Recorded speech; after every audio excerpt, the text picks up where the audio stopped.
গোসল করার সময় 4টি ভুল কাজ করলেই আপনার সংসারে দারিদ্রতা অশান্তি লেগেই থাকবে। এই 4টি ভুল কাজ আমরা হরহামেশাই করে থাকি, অথচ আমরা বুঝতেছি না। বিশেষ করে মা বোনরা বেশি করে এটা। কথাগুলো একটু শুনতে খারাপ লাগলেও এটাই সত্য।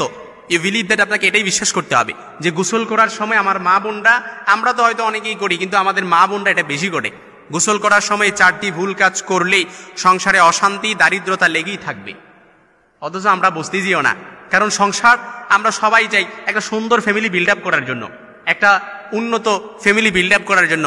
এবং এই ভুল কাজ করার কারণে কোনো স্ত্রী যদি ভুল কাজগুলো করে, তার সংসারে হয়তো তার স্বামী ডেভেলপ করতে পারতেছে না, কোনো কিছু বারাকা হচ্ছে না, আল্লাহ তাআলা বরকত নাজিল করতেছে না। আবার কোনো পুরুষ যদি এই কাজ করে, আবার দেখা যায় যে স্বামীও কাজের মধ্যে, স্ত্রীও কাজের মধ্যে বরকত পাচ্ছে না, হয়তো খাবার টাবার রান্না করতেছে, কোনো খাবারই স্বাদ পাচ্ছে না।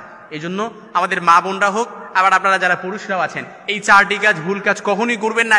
এর 1 নাম্বার হচ্ছে সঠিক সময়ে গোসল করা। এটা কি করে আমাদের মা বোনরা ভুল করে? সঠিক সময়ে গোসল করে না। অর্থাৎ সঠিক সময়ে গোসল না করে তাহলে কি হবে? এর একটা কারণ হচ্ছে, আমি দেখি ফর এক্সাম্পল স্বরূপ আমি আপনাদেরকে বলি যে ধরেন রাত্রিবেলা আমার কোনো মা বোন কিংবা আপনাদের গোসল ফরজ হয়েছে, তো গোসল ফরজ হওয়ার কারণে সকালবেলা যদি আপনারা ফরজ গোসল না করে যদি বাড়ির কাজকর্ম করেন, যেই কাজটা করবেন ওই কাজটার মধ্যে বরকত হবে না। কারণ আপনার গোসল করা ফরজ আপনার উপরে, আপনি অপবিত্র অবস্থায় কাজকর্মগুলো করতেছেন, আর আল্লাহ তাআলা অপবিত্র অবস্থায় যে কাজকর্মগুলোই করেন না কেন, এই সব কাজকর্মগুলো থেকে আল্লাহ তাআলা বরকত উঠায় নেবে। আর যখন আপনি পবিত্র থাকবেন, পবিত্র অবস্থায় আল্লাহ তাআলার নাম নিয়ে প্রত্যেকটা কাজ করবেন, আর এই প্রত্যেকটা কাজের মধ্যে আল্লাহ তাআলা বরকত দান করবে। এই জন্য আমার মা বোনদেরকেও লক্ষ্য রাখতে হবে, যেহেতু মা বোনরা প্রত্যেক মাসিক মেনস্ট্রুয়েশনাল পিরিয়ড চলাকালীন অবস্থায় আমাদের মা বোনরা অপবিত্র অবস্থায় থাকে। পিরিয়ড শেষ হয়ে গেলে আমাদের মা বোনরা অনেকে আছে পবিত্র হইতে একটু দেরি করে, আবার ফরজ গোসল হইলেও একটু লোক লজ্জা অর্থাৎ চোখ লজ্জার ভয়ে গোসল করে না, গোসল না করে কাজকর্ম করা শুরু করে দেয়। এই জন্য এটা সাবধান হতে হবে, সতর্ক হতে হবে। প্রত্যেকটা মা বোন বলেন, আপনারাও বলেন, প্রত্যেকটা ফরজ গোসল হয়েছে কিংবা অপবিত্র হয়ে গেছেন, সাথে সাথে পবিত্র হয়ে যাবেন। আর অপবিত্র অবস্থায় যতটা কাজ করবেন, প্রত্যেকটা কাজ থেকে আল্লাহ তাআলা বরকত উঠায় নেবে। এই জন্য সঠিক সময়ে অবশ্যই গোসল করতে হবে। 2 নাম্বার, গোসল করার সময় যে ভুলটা করে সেটা হচ্ছে কি, অর্থাৎ উলঙ্গ অবস্থায় গোসল করলে। কথাটা শুনতে খারাপ লাগতেছে, তাই না? কিন্তু আপনাকে বিশ্বাস করতে হবে।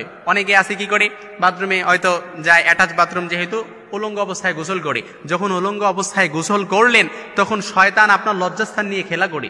নারীরা উলঙ্গ অবস্থায় গোসল করলে পুরুষ জিনেরা লজ্জাস্থান নিয়ে খেলা করে। তারপর পুরুষরা উলঙ্গ অবস্থায় গোসল করলে তখন নারীরা কি করে, নারী জিনেরা তার লজ্জাস্থান নিয়ে খেলাধুলা করে। আর স্বাভাবিকতই তখন আপনার ঘর থেকে আল্লাহ তাআলা বরকত উঠিয়ে নেয়। আর যেই বরকত আল্লাহ তাআলা একবার উঠিয়ে নেয়, বরকত আর কখনো নাজিল হয় না। এই জন্য সাবধানতা অবলম্বন করতে হবে। 2 নাম্বারে, কখনো উলঙ্গ অবস্থায় গোসল করবেন না। 3 নাম্বারে, বাথরুমে যে